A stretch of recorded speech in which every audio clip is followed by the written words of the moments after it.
নমস্কার বন্ধুরা, আজকের ভিডিওতে তিনটি স্টক নিয়ে কথা বলবো। দুটি স্টক অলরেডি ব্রেকআউট দিয়ে ফেলেছে এবং একটি স্টক রয়েছে নিয়ার ব্রেকআউট। তবে আজকের ভিডিওতে একটু সাউন্ড রিলেটেড সমস্যা হতে পারে, একটু মানিয়ে নেবেন প্লিজ। আর এই ভিডিও থেকে একটা স্ট্যান্ডার্ড ডিসক্লেমার দিয়ে রাখি, সেটা হলো আমি কোনো রেকমেন্ডেশন দিচ্ছি না, আমি জাস্ট আমার টেকনিক্যাল ভিউ আপনাদের সাথে শেয়ার করছি। কাজেই নিজের ফিনান্সিয়াল অ্যাডভাইজারের সাথে কথা বলে ডিসিশন নেবেন। প্রথম stock city union bank. City union bank স্টকটি আমাদের নিয়ার ব্রেকআউট স্টক রয়েছে। স্টকটিকে যদি আমরা একটু ভালো করে খেয়াল করি তাহলে বুঝতে পারবো এই জায়গাটাতে একটা সময় তার যে রিজেকশন ছিল, সেই রিজেকশনটাকে আমরা এই ক্যান্ডেলে ব্রেকআউট দিতে দেখেছিলাম এবং তখন ভলিউমও কিন্তু খুব সুন্দর ছিল। তো তারপরে এখানে দেখলাম রিটেস্টের পরে বাউন্স ব্যাক। এরপরে স্টকটি আজকের দিনে যে জায়গাতে ক্লোজিং দিয়েছে সেই জায়গাটাকে যদি আমরা মার্ক করি তাহলে যেটা দেখতে পাচ্ছি সেটা হচ্ছে তার যে প্রিভিয়াস একটা হাই এই জায়গাতে ক্রিয়েট করেছিল, সেই হাইয়ের মোটামুটি কাছাকাছি ক্লোজিংটা দিয়েছে এবং আজকের দিনের যে ভলিউম সেই ভলিউমও কিন্তু ভালো রয়েছে। তো এই স্টকটির ক্ষেত্রে আমাদের যেটা স্ট্র্যাটেজি, যেহেতু এখানে একটা রিজেকশন রয়েছে, এই রিজেকশনটাকে ব্রেকআউট দিলে এখানে কিন্তু আমরা একটা ফ্রেশ এন্ট্রির জায়গা দেখতে পাবো। আর যদি আমরা এখানে ইনস্ট্যান্ট এন্ট্রির কথা চিন্তা ভাবনা করি তাহলে প্রথমে যেটা আমাদেরকে করতে হবে সেটা হচ্ছে এই জায়গাটা আমাকে মার্ক করে নিতে হবে 159-এর কাছাকাছি। এই 159 কিন্তু হবে আমাদের এসএল ফর সুইং ট্রেডিং। তাহলে সিটি ইউনিয়ন ব্যাংক আমাদের র্যাডারে থাকছে। পরের স্টকে আসি এক্সিস ব্যাংক। এক্সিস ব্যাংক আজকের দিনে কিন্তু আমাদেরকে একটা ফ্রেশ ব্রেকআউট দিয়েছে। তার যে প্রিভিয়াস হাই ছিল সেই হাইকে কিন্তু আজকে ব্রেক করেছে, যে জায়গাটাতে এর আগে দুবার আমরা রিজেকশন দেখেছিলাম, এখানে একবার এবং এখানে একবার।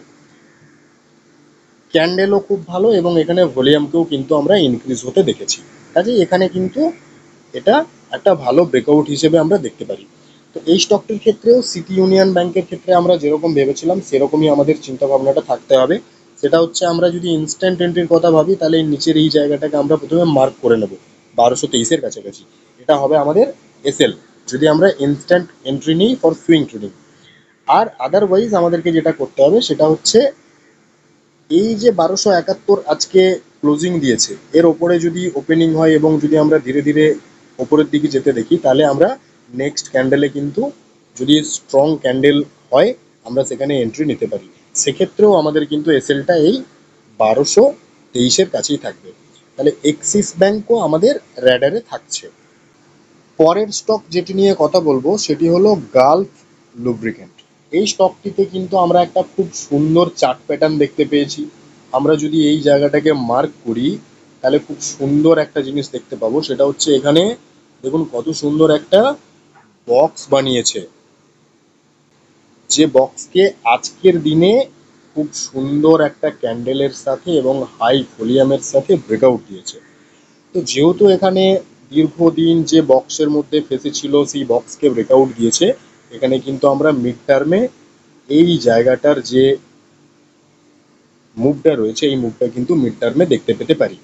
আর সুইং ট্রেডিং এর কথা যদি আমরা চিন্তা ভাবনা করি, যেহেতু আজকে 11%-এর একটা মুভ আমরা পেয়ে গেছি, এখানে কিন্তু একটা প্রফিট বুকিং আসার সম্ভাবনা থেকে যাবে। সেক্ষেত্রে আমরা একটু ওয়েট করে যাব, আমরা দেখবো প্রফিট বুকিং এর পরে যে জায়গার থেকে বাউন্স ব্যাক ক্যান্ডেল পাবো বা কনসলিডেশনে যেতে দেখবো সেই জায়গাতে আমরা ফ্রেশ বাইং এর কথা চিন্তা ভাবনা করব। আর তাছাড়া আমরা যদি দেখি যে আগামী ট্রেডিং সেশনে ওপরের দিকে যেতে শুরু করেছে সেক্ষেত্রে আমরা কিন্তু ইনস্ট্যান্ট এন্ট্রি নিতে পারি ইন্ট্রাডে ট্রেডিং এর উপর বেস করে। সেক্ষেত্রে আমাদেরকে 15 মিনিটের ক্যান্ডেল ধরে কিন্তু এসএল রাখতে হবে। বাকি এই ভিডিও থেকে কোনো বাই সেল বা হোল্ড রেকমেন্ডেশন দেওয়া হচ্ছে না, অবশ্যই নিজের ফিনান্সিয়াল অ্যাডভাইজারের সাথে কথা বলে ডিসিশন নেবেন। ধন্যবাদ।